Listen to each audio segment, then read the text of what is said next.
ओम सच्चिदानंद रूपाय विश्वोत्पत्त्यादिहेतवे तापत्रय विनाशाय गोविंदाय नमो नमः। ओम कृष्णाय वासुदेवाय हरे परमात्मने प्रणताक्लेशनाशाय गोविंदाय नमो नमः। नमस्कार, स्वागत है आपका आचार्यवाणी में। मैं आचार्य डॉक्टर विक्रमादित्य आपके साथ हूँ। आज का विषय हमारा है कुंभ राशि के लिए जो दिसंबर का अंतिम काल है, 2024 का अंतिम काल है, वो क्या कुछ करने जा रहा है। देखिए कुंभ राशि वालों, आपकी राशि के दृष्टिकोण से इस वक्त परिवर्तन का समय चल रहा है, बहुत महत्वपूर्ण परिवर्तन का समय चल रहा है। और ये परिवर्तन का जो समय है विशेष तौर पर आपको समझ लेना चाहिए, शनि की 7.5 चलते हुए इन दिनों जो ग्रहों का योगायोग आपके लिए बना हुआ है बहुत महत्वपूर्ण है। ये दिसंबर का जो समय जाता हुआ जो समय है, जाता हुआ वर्ष जो है, वो इस प्रकार से अंतिम दिनों में, दिसंबर के अंतिम दिनों में कई योग ऐसे बना रहा है जो बहुत महत्वपूर्ण रहेंगे। शुक्र का संबंध आपकी राशि में इस वक्त जो है शनि के साथ होने जा रहा है। शनि पूर्ण ताकत में है और शुक्र का साथ जो संबंध मिल जाएगा तो ये बेसिकली और ज़्यादा उसको प्रोवोक कर देगा, कुछ ना कुछ रास्ता नया दे सकता है, कंफर्ट्स का रास्ता, कंफर्ट जोन में आपको डाल सकता है। इसके साथ साथ कई ग्रहों का परिवर्तन इन दिनों दिसंबर के अंतिम भाग में बृहस्पति का संबंध चंद्रमा के साथ यदि आपकी राशि में देखें तो कई बार ऐसा बनने वाला है कि जो आपके लिए बहुत अच्छी अपॉर्चुनिटीज़ को देने वाला है। इन अपॉर्चुनिटीज़ को सही समय पर, सही समय को अनुसार से कार्य कर लें तो बहुत अच्छा रहेगा। देखिए सब कुछ देश काल परिस्थिति समय के अनुसार चलता है। जो समय को पहचान लेते हैं तो उनके लिए वारे न्यारे हो जाते हैं, और जो समय को पहचान कर नहीं कर पाते हैं तो फिर वो बहुत कष्टकारी योग बनते हैं। हम जीवन में कहीं जाते हैं और जब किसी रास्ते पे जा रहे होते हैं, देखते हैं अरे यहाँ तो इतनी डेवलपमेंट हो गई, बहुत वर्ष पहले आए थे, हमने सोचा भी नहीं था कि यहाँ इतना कुछ डेवलपमेंट का योग बनेगा। और उस समय पर हम समय को उस वक्त पहचान नहीं पाए। और यदि हम समय को उस वक्त पहचान लेते हैं, जो लोग होते हैं, बहुत सारे लोग समय को पहचान लेते हैं, उनका अनुभव इस प्रकार का होता है, और जो पहचान लेते हैं उस समय को किसी ये न के न प्रकारेण उनके फिर भारे न्यारे हो जाते हैं। ज्योतिष यही विधा है कि जो समय को बताती है, आपको अवगत कराती है कि भाई आने वाला समय इस प्रकार से है। और इस भविष्यवाणी का, इस भविष्य की जो प्रेडिक्टिव साइंसेस हैं, पूरा विश्व में उसका उपयोग किया जाता है अनेक प्रभाव से। आजकल वेस्ट बाह्य देशों में मॉडर्न साइंस की तरह से देखें तो उसको एनालिटिक्स देख लेते हैं कि बहुत सारी पहले जो एनालिटिक्स थी उस एनालिटिक्स को योग में डालकर ऐसे ऐसे कॉम्बिनेशन बन रहे हैं, उससे ये कुछ होने के योग हैं। उसको एनालिटिक्स का नाम देते हैं वो, और उसको साइंटिफिक मानते हैं। ज्योतिष भी तो एनालिटिक्स के अनुसार चलता है, उन योगों के अनुसार चलता है। यदि आज हम वैज्ञानिक युग के अंदर उन ज्योतिष के योगों को डाल के देखें तो परिवर्तन का योग जो बनता है उसको अनुभव कैलकुलेट कर लें तो वही एनालिटिक्स के अनुसार से बन सकता है। और उसी एनालिटिक्स के अनुसार से हम समझ सकते हैं कि किस प्रकार से ज्योतिष ने, हमारे पूर्वजों ने उसी योगा योग को तो लिखा पुस्तकों के अंदर। तो आप उसी तरह से विज्ञान के अनुसार समझने का हमें प्रयास करना चाहिए कि दृष्टिकोण से ज्योतिष वही प्रत्यक्ष रूप से दिखाती है कि आने वाला समय योग किस प्रकार से चल रहा है। कोई प्रोजेक्ट ले रहा हो, किसी मॉडर्न साइंस में जो कई कार्य कर रहे हों, उनको लगता है मौसम विभाग से जानकारी ले लेते हैं। सेना भी मौसम विभाग जानकारी लेती है, हवाई जहाज उड़ता है वही मौसम विभाग जानकारी लेता है। बहुत सारी प्रेडिक्टिव साइंसेस बताए जाते हैं मौसम विभाग के द्वारा कि ऐसा ऐसा आगे रास्ता ये बनेगा, इसमें ये होने के योग हैं। क्या वो सब घटते हैं? अगर वो प्रेडिक्ट कर रहे हैं तो क्या होता है, हमें लगता है नहीं वो तो साइंटिफिक है। परिवर्तन का योग था, हवाएं बदली और वो वहाँ से तूफान हटके कहीं और चला गया और वो रास्ता हट गया, इसको हम साइंटिफिक मान लेते हैं। लेकिन ज्योतिषी के अंदर जहाँ बात कही जाती है, नहीं हम लोग, बहुत सारे लोग बोलते हैं नहीं ये साइंटिफिक नहीं है। अरे क्यों भाई, जब भविष्य परिवर्तनशील है, ग्रहों का योगायोग होने के रास्ते हैं, वो योगायोग आपके भाग्य में प्रभाव उत्पन्न करेंगे। लेकिन उसको दूर करने के लिए, उस कष्ट को दूर करने के लिए आप उपाय करते आए हैं, बचपन से नहीं करते आए। वो उपाय क्या है? वो परिवर्तन का रास्ता तो बना रहा है। वही परिवर्तन जो है कि यानी ग्रह योग यदि उसी प्रकार के थे ना, योग हैं, उन योगों को परिवर्तन करने के लिए आप कर्म कर रहे हैं। यदि कर्म शुभ होगा तो वो कहीं ना कहीं रास्ता बना देगा, दुष्कर्म होगा तो उसको भयावह स्थिति में डाल देगा। तो इसलिए सब कुछ परिवर्तनशील है, उस परिवर्तन का प्रभाव हमें समझना चाहिए। तो कुंभ राशि वालों, समझो कि ग्रह नक्षत्र आपके लिए क्या कुछ करने के योग बना रहे हैं दिसंबर की इस अंतिम भाग में। 21 तारीख की यदि हम बात करें, शनिवार का अवसर, षष्ठी तिथि है और सिंह राशि में प्रवेश करेंगे। आपके ग्रह नक्षत्र के दृष्टिकोण से समझें, आपके सम्मुख चल रहे हैं चंद्रमा, और ये सम्मुख चलते हुए चंद्रमा नई शक्ति का सृजन कर रहे हैं। नई अच्छी एनर्जी आपके अंदर अच्छा है, उस एनर्जी का लाभ लेते हुए कार्य करने का आपको प्रयास करना चाहिए। और सूर्य भी उत्तरायण हो रहे हैं सायन दृष्टिकोण से, तो ये भी आपके लिए एनर्जी बढ़ा रहे हैं। वैसे तो खरमास चल रहा होता है, जो पौष का महीना चल रहा होता है, बड़े कमज़ोर स्थिति में चल रहे होते हैं, आपकी राशि में सामने चलते हुए सूर्य जो है वो कमज़ोर हो जाते हैं।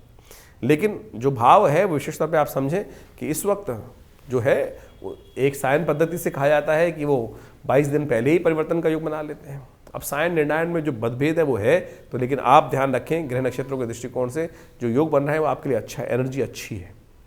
तो उसके लिए आप कोशिश करें भगवान सूर्य को जल दें और उसे लाभ प्राप्त होगा। शनिवार है तो कोशिश करें, शनि आपकी राशि के स्वामी हैं और जहाँ चल रहे हैं उसको और बढ़िया करने के लिए, साढ़े साथी का उपाय करने के लिए इस दिन अवश्य हनुमान जी का स्तवन, हनुमान जी को चोला चढ़ाने का प्रयास करें, हनुमान चालीसा का पाठ करें, अच्छा रहेगा आपके लिए।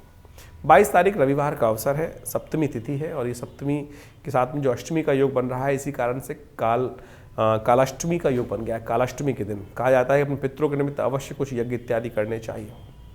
ये पौष का जो महीना चल रहा है ना, छोटा पितृपक्ष बोला जाता है। खरमास के साथ पौष का संयुक्त योग जो बन गया है, कोशिश करें। कई बार क्या होता है हमारे जीवन में, कई बार बहुत मेहनत के बाद भी लाभ नहीं मिल रहा होता है और कई लोग भ्रांति उत्पन्न करते हैं कहीं पितृदोष तो नहीं है। पितृदोष नहीं, पितृऋण तो हो सकता है। अगर बार बार कोई पूर्वज दिवंगत आत्मा स्वप्न में आ रही है तो बता रही है कहीं ना कहीं कुछ अपेक्षा है, तो इस स्थिति में अवश्य उनके निमित्त कुछ भोजन इत्यादि की व्यवस्था, गायत्री का यज्ञ कर दीजिए। 100 बार गायत्री का मंत्र से माला कर दीजिए, जप कर दीजिए, हो सके तो यज्ञ कर लीजिए, ये आपके लिए अच्छा रहेगा। एक और परिवर्तन का योग बन रहा है कि इस दिन धनिष्ठा नक्षत्र जो मंगल का नक्षत्र है उसमें शुक्र प्रवेश कर रहे हैं और शुक्र आपके लिए बहुत शक्ति संपन्न होकर बैठे हैं इस वक्त। मंगल के साथ नक्षत्र में प्रवेश करने के बाद और शक्ति हो जाएगी और कोई सुंदर योग बना देंगे आपके लिए। 12वें भाव में बैठा हुआ शुक्र आपकी राशि के दृष्टिकोण से नए संपर्कों में, नए रास्ते देने के लिए, कुछ किस्मत जगाने के लिए रास्ता बनाता दिखाई दे रहा है। अपने विपरीत जो लोग हैं उनका सहयोग लेते हुए, यदि पुरुष है तो स्त्री, स्त्री हो तो पुरुष, उनका सहयोग लेते हुए आगे बढ़ने का रास्ता आपके लिए विद्यमान हो सकता है। ये ग्रह नक्षत्र दिखा रहे हैं।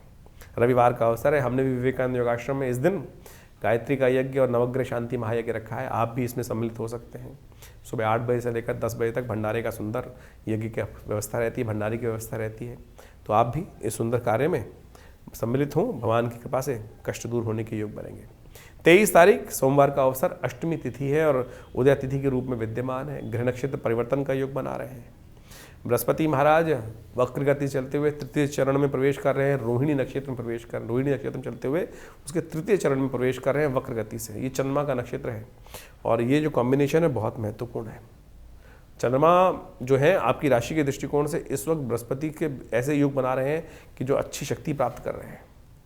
मन में थोड़ी कुटकुट है लेकिन ग्रह नक्षत्र अच्छे हैं, वो कहीं ना कहीं लाभ के रास्ते बना रहे हैं। मेहनत यदि करें, अपने मन की दुस्वाभाविकता को हटा दें। जो मन में कहीं ना कहीं ऐसा भाव उत्पन्न हो रहा है कि अरे कुछ नहीं है, संसार बड़ा बेकार है, कुछ नहीं दिया मुझे, ये भाव हटा दीजिए। संसार ऐसा ही है, ऐसा रहेगा, तो आपके लिए बहुत सुंदर योग बन सकता है। ग्रह नक्षत्र बृहस्पति पूर्ण दृष्टि से चंद्रमा पर दृष्टि डाल रहा है और ये आपके लिए लाभ का योग बना रहा है। बृहस्पति महाराज चल भी इस वक्त चंद्रमा के नक्षत्र में, योग बहुत अच्छा है।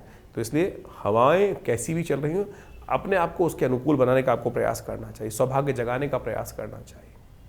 सौभाग्य जगाने का तरीका भी हम आपको बता देते हैं। रोहिणी अष्टमी है इस दिन।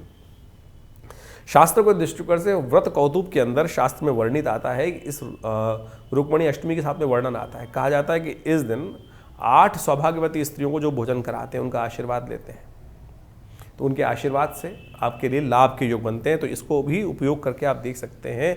अवश्य भगवान का, रुक्मिणी का, भगवान विष्णु का सुंदर पूजन कर कर और 8 कन्याओं को, 8 स्त्रियों को, सौभाग्यवती स्त्रियों को भोजन कराकर उनको अच्छा दान कर कर, दक्षिणा इत्यादि देकर उनका आशीर्वाद जो लेते हैं, शास्त्र में वर्णित का तरीका है। इसको अपनाने का हमें प्रयास करना चाहिए। 24 तारीख मंगलवार का अवसर, नवमी तिथि है और इस दिन ग्रह नक्षत्रों का एक और परिवर्तन का योग बन रहा है। बुध महाराज जो हैं वो ज्येष्ठा यानी अपने ही नक्षत्र में प्रवेश करने जा रहे हैं और ये आपके लिए जो योग बना रहे हैं वो विशेष तौर पर सफलता के देने वाले योग बना रहे हैं। बस थोड़ी मंगल को शक्ति देने का प्रयास करें। मंगल इन दिनों जो चल रहे हैं कमज़ोर हैं, तो हो सके तो हनुमान जी का पाठ कर लें, वो बहुत सुंदर रहेगा। सुंदरकांड का पाठ कर लें, वो भी बहुत सुंदर रहेगा। 25 तारीख बुधवार का अवसर, दशमी तिथि है और इस दिन ग्रह नक्षत्रों का परिवर्तन का योग जो बना है वो बहुत महत्वपूर्ण है। भाग्य से बहुत सारे रास्ते बन सकते हैं। धर्म में आपकी इच्छा जागती दिखाई देगी और धर्म में इच्छा जागना सबसे अच्छा काम होता है। हारिए न हिम्मत, बिसराइए न राम, इस बात को ध्यान रखें कि भगवान का स्तवन सदा करते रहें। धर्म में इच्छा रहेगी, धर्म कार्यों में पुण्यों की तरफ मन प्रवृत्त होता दिखाई देगा और ये आपके लिए बहुत सुंदर योग बना रहा है। इसका सदुपयोग करें और कोशिश करें भगवान गणेश का सुंदर स्तवन करें। विघ्नहर्ता गणेश का ध्यान करके कार्य करना। ओम सुमुखश्चैक दंतश्च कपिलो गजकर्णकः लंबोदरश्च विकटो विघ्ननाशो विनायक धूम्रकेतुर्गणाध्यक्षो, इस प्रकार से गणेश जी के मंत्रों का स्तवन कर कर, ओम गंगणाधिपतये नमः इस मंत्र का स्तवन कर कर कार्य कीजिए, अच्छा रहेगा। भद्रा है, नए कार्यों का आरंभ करने से बचना चाहिए। 9:10 से आरंभ होगी भद्रा, दिल्ली के पंचांग के अनुसार से रात्रि में 10 बजे तक रहेगी, ध्यान रखिएगा। 26 तारीख बृहस्पतिवार का अवसर, एकादशी, सफला एकादशी का योग बन रहा है। ग्रह नक्षत्रों के दृष्टिकोण से समय जो है वो आपके लिए कहीं ना कहीं कई मामलों में कुछ अच्छे योग बनाता दिखाई दे रहा है। 7:30 चल रही है, ध्यान रखिएगा। कई बार बहुत ज़्यादा प्रिकॉशन से कार्य जल्दी कार्य ना करें, सावधानी के साथ। बहुत ज़्यादा भ्रमण वाली स्थिति से बचने का आपको प्रयास करना चाहिए। ग्रह नक्षत्र इस वक्त जो है मन में भ्रांति उत्पन्न कर रहे हैं, एक जगह स्थिरता से रुकने नहीं दे रहे हैं। जब स्थिर रहोगे तभी कुछ प्राप्त करने के योग बन सकते हैं, इस बात को ध्यान रखना चाहिए। जो शनि जो है वो थोड़ा सा शीतल ठंडे ग्रह हैं और थोड़ा सा आपके मनोमस्तिष्क को विशेष तौर पर जड़ता प्रदान करते दिखाई दे रहे हैं, तो उनको ठीक करने के लिए कोशिश करें, भगवान विष्णु का स्तवन करें। सफला एकादशी बड़ी अद्भुत है, शास्त्र में इसके बारे में बड़ी अद्भुत कथा बताई गई है और ये शास्त्र की कथाएं जो हैं वो हमारे मति भ्रमों को दूर करती हैं। कई बार क्या होता है कि हम ना चाहते हुए भी कुछ गलत कार्य उस भाव वातावरण के प्रभाव से कर जाते हैं। अब उससे निवृत्ति कैसे हो? अब उससे पाप कर्म से पाप जीवनमयी जीवन हो गया। तो शास्त्र बताता है बहुत साधारण तरीका। इस सफला एकादशी जो है, नाम सफलता जो एकादशी है, सफला एकादशी जो कहा जाता है, क्या है ये? शास्त्र में वर्णित है, पद्म पुराण के अंदर इसके ऊपर बहुत महत्वपूर्ण कथा आई है, वो आपको समझनी चाहिए। देखिए, बहुत सुंदर योग बन रहा है, विशेष तौर पर हमें समझने की आवश्यकता है। 26 तारीख को बृहस्पतिवार के दिन एकादशी पड़ रही है, सफला एकादशी, जिसके बारे में हमने आपको बताया अभी। ये सफला एकादशी जो है सफलता देने के लिए अद्भुत है। कई बार हमारे जीवन में, हमारे मनोमस्तिष्क में ऐसे विचार उत्पन्न हो जाते हैं जो हमें कई बार हीन भावना में डाल देते हैं, कष्ट उत्पन्न करने के योग बना देते हैं। शास्त्र में कथा आती है कि इस सफला एकादशी के रूप में, जो पौष मास के कृष्ण पक्ष की एकादशी है, सफला एकादशी के रूप में जानी जाती है। और ये एकादशी इस प्रकार से है कि बहुत प्राचीन काल में विशेष तौर पर शास्त्र में कहा गया है, चंपावती नाम का एक क्षेत्र था और वहाँ पर एक सेठ रहते थे। उनका जो पुत्र था वो कई गलत कार्यों में लग गया। जीवन है, कई बार गलत व्यक्ति हो जाते हैं, नशा इत्यादि जितने भी व्यभिचार कर्म हो सकते हैं, उन सब में कार्य करने की वजह से कहा जाता है कि वो अपने पिता की धन संपदा जो थी सबसे विहीन हो गया। जब गलत कार्य में लगोगे और पाप कृत्य में निवृत्त हो गया। पाप कृत्य में लगने के कारण से कहा जाता है कि कई बार जीवन में इस प्रकार के भाव उत्पन्न हो गए कि सब कुछ भाग्य सौभाग्य जो था वो बिल्कुल धर्मविहीन, श्रीविहीन, सब कुछ उसके जीवन में योग बन गया। कहा जाता है कई वर्ष तक इस प्रकार का योग चलता रहा, कुछ रास्ता नहीं दिख रहा था। तो भाग्यवश परमात्मा प्रसन्न होने का योग समझे कि परमात्मा प्रसन्न कैसे होते हैं। कहा जाता है कि भिक्षा मांगने तक की स्थिति हो गई। जब इधर उधर भटकता रहता था तो एक दिन एकादशी की सुंदर योग था, देव योग से योग बना, कहीं ना कहीं पूर्व जन्म का संस्कार होगा। पीपल के कुछ विशेष तौर पर कोटर के अंदर कुछ, जैसे कहता है आदमी को खाने को नहीं होता, पुराने ज़माने की बात है, तो कुछ छोटे छोटे जो फल वगैरह थे उसने एकत्र कर रखे थे और जब जैसे विक्षिप्त आदमी होता है उसने पीपल के कोटर में उनको रख दिया। कथा को मूल रूप से समझने की आवश्यकता है कि परमात्मा प्रसन्न करने के लिए हम बड़े बड़े कार्य करते हैं, बड़े बड़े कार्य करने का प्रयास करते हैं और उनको प्रसन्न करने का प्रयास करते हैं। परमात्मा तो अनायास ही बिना सोचे समझे कार्यों से भी प्रसन्न हो जाते हैं। समझे, ये भाग्य को सौभाग्य में परिवर्तन करने का रास्ता। कहा जाता है कि उस व्यक्ति ने विशेष तौर पर क्या किया कि उस जो राजकुमार था, जो सेठ जी का लड़का था, उसने जब विक्षिप्त हो गया तो फल फूल इकट्ठे करके लाए और पीपल के कोटर में उसको रख दिए और कालांतर में फिर आगे चला गया, कहीं भूल गया। पीपल के अंदर साक्षात भगवान का वास कहा जाता है, साक्षात विष्णु स्वरूप पीपल के पेड़ को कहा जाता है। कहा जाता है उस समर्पण कर लेने मात्र से भगवान ने उस एकादशी के सुंदर योग में एक कर्म करने से उसके जितने पाप थे उससे निवृत्त कर कर उसको पुण्य को प्राप्ति करने का सुंदर योग बना दिया। यानी ये मुहूर्त है, वास्तविक तौर पर समझने की आवश्यकता है। जो लोग अनायास ही भगवान के प्रति समर्पण भाव से कार्य कर देते हैं इस मुहूर्त में, तो उनको उनके कर्मों से मुक्ति प्राप्त करने का, पाप कर्मों से मुक्ति प्राप्त करने का रास्ता बन जाता है। तो जो विचार कर कर, शुभ रूप से मंत्र जप कर कर भगवान का व्रत करते हैं तो उनके पुण्यों की कितनी वृद्धि हो सकती है, ये इस कथा का मूल है। ये सफला एकादशी इस प्रकार से इसलिए कहा जाती है सफलता एकादशी, जो सफला एकादशी के रूप में इसका नाम है। तो आप समझे पद्म पुराण की कथा है ये। आज हम कथाओं को विभिन्न रूप से, अलग अलग रूप से उपस्थित करने का प्रयास करते हैं, लेकिन शास्त्रों में इसका महत्व तो ये कहा गया है कि हम ये मनसा वाचा कर्मणा भी यदि परमात्मा का भजन कर लें तो अनेक प्रकार से तो कहा जाता है कि वो विशेष तौर पर जब इस प्रकार से उसने कर्म किया और उसका पुण्य प्राप्त हुआ तो पुनः राज्य, जो पिता का राज्य था, उसको देव प्रताप से सुंदर योग से पुनः मिल गया। तो आप समझें, इस प्रकार से हमें अवश्य कुछ ना कुछ करते रहना चाहिए, उससे कष्ट से निवृत्ति के योग बन जाते हैं। तो इसको अवश्य करें, इससे आपके कष्ट दूर होने के सुंदर योग बनेंगे। तो कुंभ राशि वालों, इस महत्व को आपने समझा कि सफला एकादशी क्या है और शास्त्र में जो वर्णित कथा है वो हमारे मति भ्रम को दूर करती है। बहुत छोटा सा प्रयोग है, कोशिश करें भगवान विष्णु का सुंदर स्तवन करें इस दिन, जैसा भी हो सके जिस प्रकार से भी कर्म करें तो बहुत अच्छा रहेगा। सोचें, जो अज्ञानता में यदि कर्म हो जाए, अज्ञानता से कर्म कर कर ही भगवान पसंद हो जाते हैं, तो जो ज्ञानवान व्यक्ति कर्म करेगा उसके कितने पुण्य जागेंगे। और सारा खेल पुण्य और पाप का ही है। इसलिए जितना हो सके कॉन्शियसली, पॉजिटिवली हम उन पुण्यों को जगाने का प्रयास करें, वही हमारी किस्मत को बारे न्यारे कर देते हैं। ये बात समझ लीजिए, जब हमने जीवन में कष्ट आ रहा हो तो समझ लीजिए कहीं ना कहीं हमारे पुण्यों का अकाउंट खाली हो गया है। पुण्य को बढ़ाने का प्रयास करना चाहिए, उसका धन्यवाद देने का प्रयास करना चाहिए। शास्त्र में अनेक कथाएं विद्यमान है। एक बात और समझें, एक कथा हमको समझाने का हम प्रयास करते हैं। एक बहुत धनाढ़ व्यक्ति था, एक बाबा महात्मा जी घूमते घामते उनके पास गए, और जैसे ही धनाढ़ व्यक्ति होते हैं, वो अच्छा धर्मात्मा व्यक्ति था। उसने भगवान का कुछ आशीर्वाद से बोला, संत बड़े मुश्किल से आते हैं, उनको कुछ ना कुछ सेवा की, धन का दिया, और उन संत महात्मा ने उनको आशीर्वाद दिया, अरे पूतो नहाओ, दूतो नहाओ, पूतो फलो, बहुत बढ़िया जीवन चलता रहे। तो महाराज बस और नहीं चाहिए, आप भगवान ये दें कि भगवान का धन्यवाद, भगवान ने जो कुछ दिया है। तो आप मुझे ये बताएं कि बस और भगवान से, आपकी तो डायरेक्ट भगवान से पूछ होती होगी, बात होती है, तो भगवान से कहिएगा बस भगवान और नहीं चाहिए।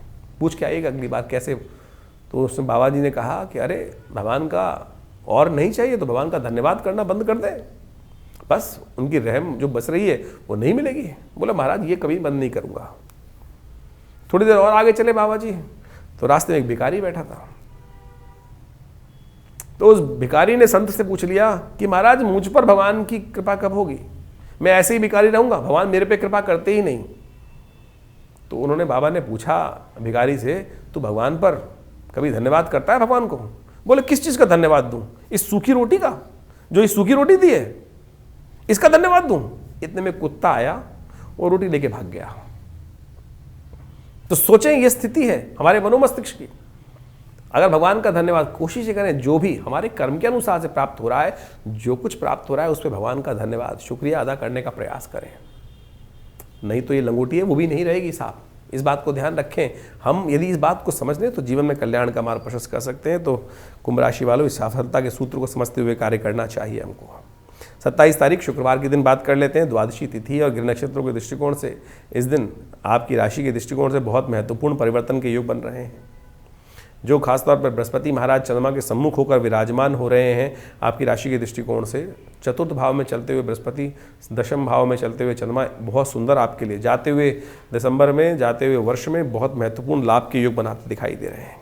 और समझे 27, 28, 29 तारीख 3 दिन जो बहुत महत्वपूर्ण पॉजिटिव रिजल्ट्स लाने के लिए आपके लिए मशीन बिल्कुल तैयार होकर बैठ रही है। सुबह इस दिन थोड़ा हल्का दिखाई देता है और जैसे जैसे परिवर्तन का योग बनेगा, इस दिन पूर्वा भाद्रपद में चलते हुए शनि महाराज जो हैं वो प्रथम चरण में प्रवेश कर जाएंगे, बृहस्पति के नक्षत्र में प्रवेश कर जाएंगे, ये भी बृहस्पति को कमांड दे देंगे।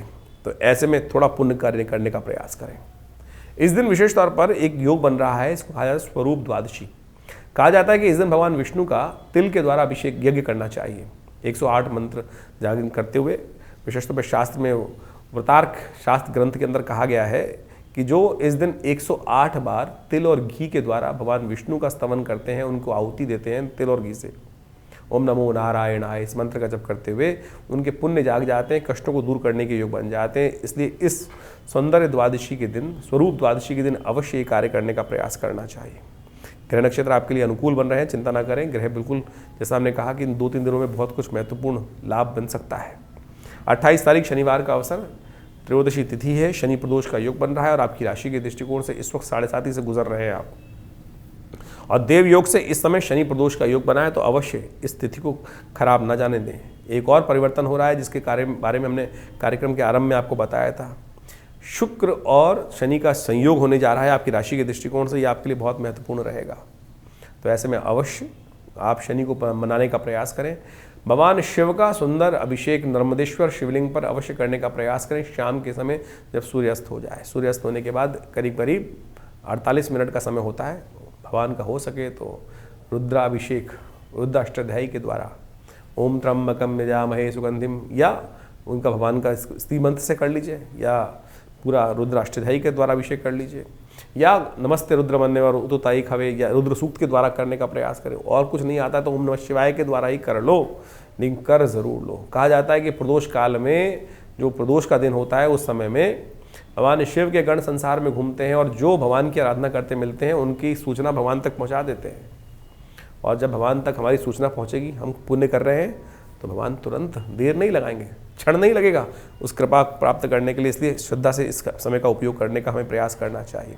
29 तारीख रविवार की बात कर लेते हैं, चतुर्दशी तिथि है। और एक बात और ध्यान रखें, इस दिन मासिक शिवरात्रि है और अनुराधा और ज्येष्ठा नक्षत्र, एक बात समझिए, 28 और 29 तारीख को अनुराधा और ज्येष्ठा नक्षत्र योग बन रहा है। ये मूल नक्षत्र के अंतर्गत आते हैं, तो जो लोग जातक इसमें जन्म ले रहे हैं उनकी मूल शांति अवश्य करा लेगा। उनके माता पिता को ध्यान रखना चाहिए।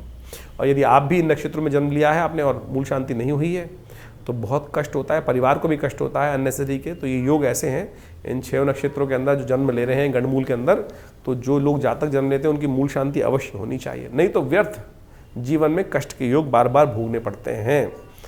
अनचाहा कष्ट परेशान करता रहता है। 29 तारीख की हम बात कर रहे हैं तो रविवार चतुर्दशी तिथि योग बन रहा है। और साथ साथ इस दिन जैसा हमने कहा कि ग्रहण योग तो आपके लिए अच्छे बने हुए हैं, मासिक शिवरात्रि है। और हमने भी विवेकानंद योगाश्रम में नवग्रह शांति महायज्ञ रखा है इन दिसंबर के अंतिम काल में, रविवार पड़ रहा है, तो आप भी इसमें सम्मिलित हो सकते हैं। पितरों के निमित्त गायत्री यज्ञ में भाग ले सकते हैं। यदि स्वयं भाग नहीं ले रहे हैं तो स्थान को आरक्षित कर लीजिएगा और हमारे इन फ़ोन नंबर चल रहे हैं उन पर संपर्क साध कर आप कार्य कर सकते हैं। 30 तारीख का दिन बहुत अद्भुत है, सोमवार है और अमावस्या का युग बन रहा है, सोमवती अमावस्या है। और ग्रह नक्षत्रों के दृष्टिकोण से आपकी राशि की यदि हम बात करें तो ये योग जो बन रहे हैं वो सफलता देने वाले हैं कहीं ना कहीं। एकादशवें भाव में चंद्रमा विराजमान होने जा रहे हैं, यह कहीं ना कहीं लाभ की सूचना।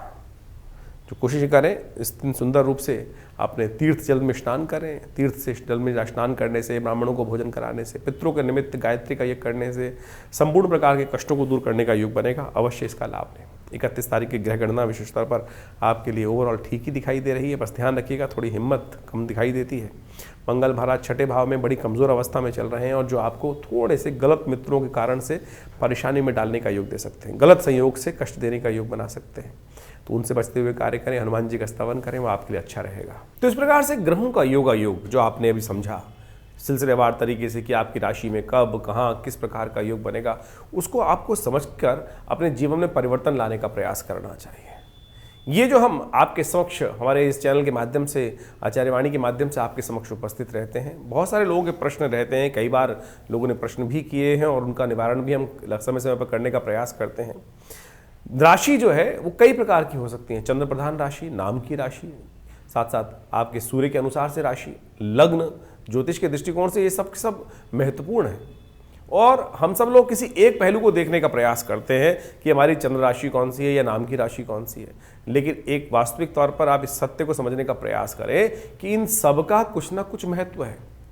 जैसे न्यूमरोलॉजी के अनुसार से आप समझें कि आपका नाम XYZ कोई भी नाम है, किसी का रवि नाम है, किसी का कृष्ण नाम है, किसी का कुछ और नाम है, उस नाम के अनुसार से उनके विभिन्न विभिन्न प्रकार से लोग, जैसे कृष्णपाल सिंह किसी का नाम है, किसी कोई केवल कृष्ण ही यूज़ करता है, कोई KP सिंह यूज़ करता है, कोई केवल पाल ही बोलता है एक नाम को, तो आप समझो उसका अलग अलग प्रभाव पड़ेगा, क्योंकि न्यूमरोलॉजी के हिसाब से किस प्रकार से कितने शब्दों का कितनी वाइब्रेशन उत्पन्न हो रही हैं उसके अनुसार से प्रभाव होता है। इसी प्रकार से आपके जीवन में ज्योतिष के दृष्टिकोण से आपकी चंद्र राशि एक है, नाम की राशि अलग है, उसके बाद से आपकी लग्न राशि अलग है, तो उन सब का प्रभाव कुछ ना कुछ आपके जीवन में पड़ रहा है। जब हम जन्मपत्री का विश्लेषण करते हैं, आप तो राशि के अनुसार सुनने का प्रयास करते हैं, लेकिन जब कि ज्योतिषी जन्मपत्री का विश्लेषण करता है तो उन समस्त पहलुओं को देखते हुए आपके भविष्य का निर्धारण करने का हम प्रयास करते हैं और गतिविधि को समझते हुए, जीवन में अनुभव लेते हुए कि किस प्रकार के ग्रहों का योग किस प्रकार से कैसे बनने वाला है, उन सबको समझते हुए व्यक्ति के जीवन के घटनाक्रम जिस प्रकार के बनने वाले हैं, कैसे बनने वाले हैं, उन सब का अच्छे से अन्वेषण करने के उपरांत ही भविष्य के बारे में हम आपको बताने का प्रयास करते हैं। राशि भी बड़ी महत्वपूर्ण है।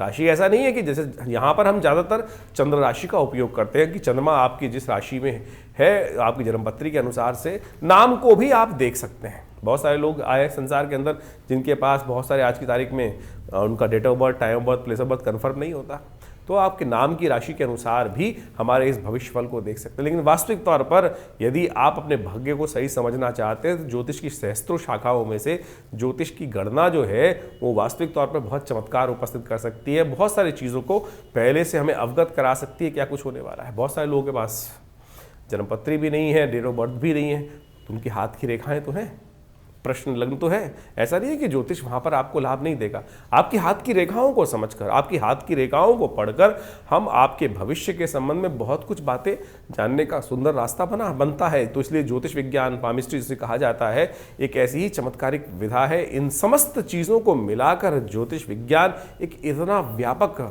विषय बन जाता है कि जो अपने जीवन में क्या कुछ होने वाला है उसको पहले से आपको समझाने का रास्ता दिखा सकता है। तो इसलिए ज्योतिष को वास्तविक तौर पर अपने जीवन में स्थान देने का प्रयास करें, भ्रांति ना उत्पन्न करें।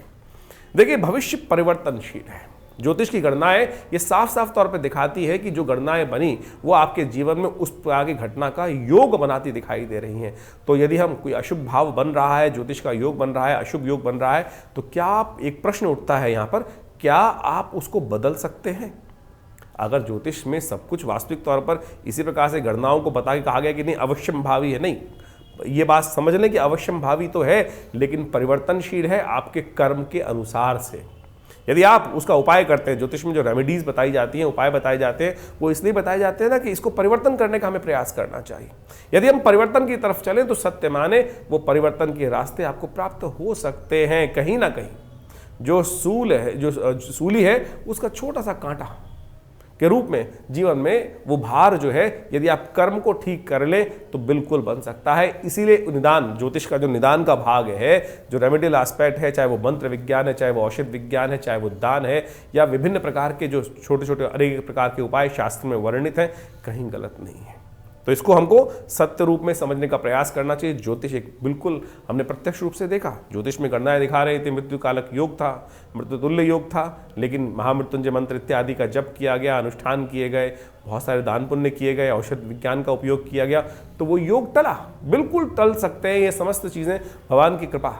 इस संसार में समझ लें, किसी के जीवन में संतान का योग नहीं था, उन्होंने भगवान की साधना करी और उनके जीवन में ज्योतिष गणनाओं के अनुसार से ही वो उपाय को करने के बाद, परमात्मा की कृपा के बाद वो रास्ता बन जाता है। तो इस बात को हमको सत्य रूप में समझने का प्रयास करना चाहिए। ज्योतिष कहीं विचित्र विडंबनाओं को मन में हम रख लेते हैं अपने अपने भाव में कि अरे नहीं, ऐसा नहीं होगा, ज्योतिष कपोल कल्पित है या कुछ भ्रांति उत्पन्न करती है। भ्रांति तो कुछ भी उत्पन्न कर सकती है, आपका मस्तिष्क स्वयं भ्रांति उत्पन्न करता है। आप ये समझें कि किस चीज़ क्या क्या भ्रांति उत्पन्न कर, भ्रांति तो हम स्वयं उत्पन्न कर रहे हैं। शास्त्र ज्योतिष जो है वो तो अनादिकाल से गणनाओं के अनुसार से, देखें कितनी परिष्कृत गणनाएं हमारे भारतीय संस्कृति में, शास्त्र में बताई गई हैं, और उन गणनाओं को हम तो स्वयं जीवन में देखते हैं। बहुत सारे लोग जन्मपत्री दिखाने आते हैं और जब वो बात जब देखने का प्रयास करते हैं बहुत सारी जन्मपत्रियों में, तो वो बिल्कुल सत्य निकलती है। कहाँ से? वो केवल गणना, केवल कुलावे नहीं है, गणनाओं को, ज्योतिष के जो ग्रह योग को सैद्धांतिक तौर पर समझा और वही गणना का प्रयोग ज्योतिष के दृष्टिकोण से, चाहे वो जैमिन का, पाराशर का या किसी भी शास्त्र के अंदर आए हुए योग हैं, उनको यदि वहां लगा के देखा तो बिल्कुल 100% सत्य निकलते हैं। तो इसको वास्तविक तौर पर केवल इग्नोर ना करें। बहुत सारे लोग आपके समय समय पर आपके मनोमस्तिष्क में भ्रांति, कई कमेंट भी लिख देते हैं लोग कि ज्योतिष कपोल कल्पित है। अभी तो आप केवल राशि के अनुसार से हमारे इन वीडियोस को सुनने का प्रयास करते हैं, लेकिन ज्योतिष की प्रत्यक्ष घटनाएं जब सामने आती हैं ना, तब वास्तविक तौर पे सत्य का भान होता है बिल्कुल। तो उसको इस जो मानसिक तौर पर विचित्र विडंबनाएं मन में उत्पन्न हो रही है, उनको हटाने का प्रयास कीजिए और ज्योतिष को सत्य रूप में समझने का प्रयास करिए। ज्योतिष का संसार ही ऐसा अद्भुत है कि जिसके अंदर शास्त्र में वर्णित हजारों बातें, हजारों लोगों ने इसका, लाखों अरबों लोगों ने इसका लाभ लेने का भारतीय संस्कृति से प्रयास किया। पूरे विश्व में इसको कहीं ना कहीं स्थान दिया जाता है, तो आप उसको स्थान देंगे, समझेंगे तो बहुत अच्छा रहेगा। तो ये हमने आपके समक्ष जो भविष्य का गणनाओं के अनुसार से भाव रखा है, उसको यदि सही रूप से आप समझें तो बहुत अच्छा रहेगा।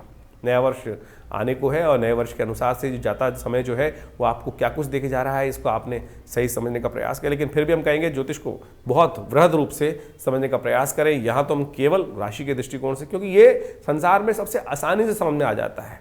अगर हम इंडिविजुअल तौर पर ज्योतिष के एक एक भाव को यहाँ समझाना शुरू कर दें तो आधे लोग गणनाओं को समझाना शुरू कर दें और उसके अनुसार से बात करना शुरू कर दें तो वो इंडिविजुअल रीडिंग हो जाएगी और वो यहाँ पर इस प्लेटफॉर्म पर शायद उपयुक्त नहीं रहेगी। तो इसीलिए ज्योतिष की जो राशि विज्ञान के अनुसार से, नक्षत्रों के परिवर्तन के अनुसार से यहाँ जो भाव है वो हम आपके समक्ष समय समय पर सही समय पर रखते रहते हैं। और आपके मन में भी कोई प्रश्न चल रहा हो तो चिंता ना करें, हमने एक चैनल आपके लिए रखा है, आश्रम की व्यवस्थाएं आपके लिए हैं। व्हाट्सएप के माध्यम से आप तुरंत हमें अपने प्रश्नों को भेज सकते हैं। हम प्रयास करेंगे उन समस्त प्रश्नों का सही उपयुक्त समय आपको दे सकें और व्हाट्सएप के माध्यम से जो प्रश्न प्राप्त होते हैं उनके निदान भी हम जल्दी से जल्दी देने का प्रयास करते हैं। लेकिन बहुत सारे लोगों के प्रश्न आ रहे होते हैं, नंबर्स आपके सामने स्क्रीन पर चल रहे हैं, उन पर आप अपने प्रश्नों को भेज सकते हैं। पर्सनल अपॉइंटमेंट लेने के लिए भी उसमें पूरी व्यवस्था आपको व्हाट्सएप के माध्यम से, उस प्रश्न के माध्यम से जो आप भेजेंगे, जो आप इंक्वायरी भेजेंगे, उसमें हम पूरी तरह से हमारे आश्रम संस्थान की तरफ से देने का हम प्रयास करते हैं। बहुत सारे लोग, एक बात और ध्यान रखें, आजकल बहुत सारे लोग हमारे नाम से, कई सारे लोग कह देते हैं कि आचार्य विक्रमादित्य से हम डायरेक्टली बात कर रहे हैं और बहुत सारे लोग हमारे पास कई प्रकार इस प्रकार की सूचना आई हैं। तो थोड़ा सावधान रहें। हमारा दिल्ली में ही आश्रम है, विवेकानंद योगाश्रम संस्थान है और हर रविवार को हम स्वयं आप सबसे वहाँ पर मिलते ही है, जिसमें सामूहिक यज्ञ का जो कार्यक्रम होता है। वैसे तो नित्य प्रति 8 घंटे आश्रम में यज्ञ होता है, लेकिन रविवार के दिन सुबह 8 बजे से लेकर 10 बजे तक विशाल भंडारा, सुंदर यज्ञ, स्वाध्याय और आपके प्रश्नों का निदान, जो भी छोटे मोटे प्रश्न हो सकते हैं उनको हम निदान देने का समय पर प्रयास करते ही हैं। तो आप रविवार को विवेकानंद योगाश्रम में सादर आमंत्रित हैं और इस कार्यक्रम में आप भाग लेकर माँ भगवती का सुंदर दर्शन कर सकते हैं। जैसा हमने आपको कई बार बताया है कि विवेकानंद योगाश्रम में 1947 में मुल्तान से माँ भगवती का सुंदर शिव विग्रह पधारा और उनका आज वहाँ पर सुंदर मंदिर विराजमान है। उनका दर्शन करेंगे तो देखिए 500 साल भगवती की दिव्य प्रतिमा पुरानी, उनका दर्शन करने मात्र से बस बहुत सारे कष्ट जीवन से दूर हो जाते हैं। और आप स्वयं सादर आकर रविवार को या कभी भी, बहुत सारे उत्सव होते हैं समय समय पर, उसका बारे में हम आपको बताते ही रहते हैं। तो आप यदि आश्रम में आएंगे और माँ भगवती के सुंदर सानिध्य में रहेंगे तो माँ भगवती की कृपा से बहुत सारे जीवन के अप्रत्यक्ष कष्ट भी अपने आप जीवन से दूर हो जाएंगे।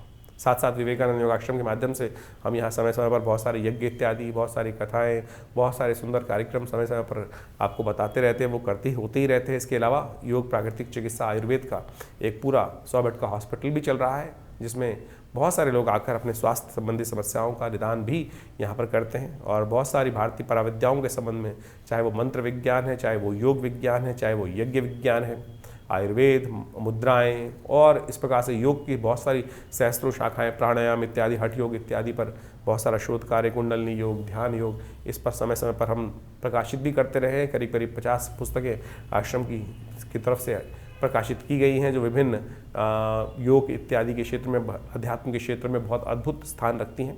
तो आप हमारे संस्थान से जुड़कर अपने जीवन में पूरा महत्वपूर्ण परिवर्तन लाने के लिए सुंदर योग बनाएं। स्वागत है आपका विवेकानंद योगाश्रम में।